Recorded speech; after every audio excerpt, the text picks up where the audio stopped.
Next topic is sign convention. There are the following sign convention.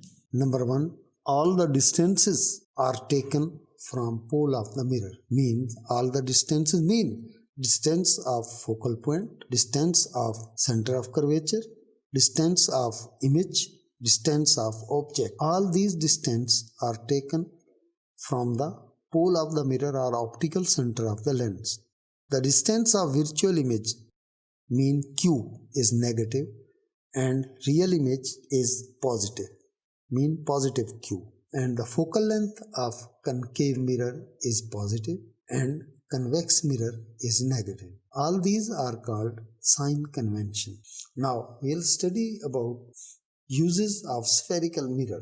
There are the following uses of spherical mirror. Number 1, spherical mirror are used in microscope to illuminate the object. In the microscope, there is a concave mirror which illuminates the object which is going to be observed by the microscope.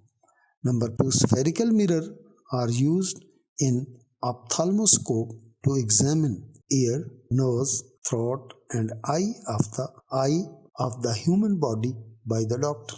Number 3, spherical mirror are used in telescope to concentrate the rays of light coming from the distant stars. Next, number 4, spherical mirrors are used in headlights of the automobiles. Number 5, spherical mirrors are used in searchlight or spotlight. Number 6, spherical mirrors are used in fun houses. So this is the end of the chapter. Now we will study the numericals of this chapter.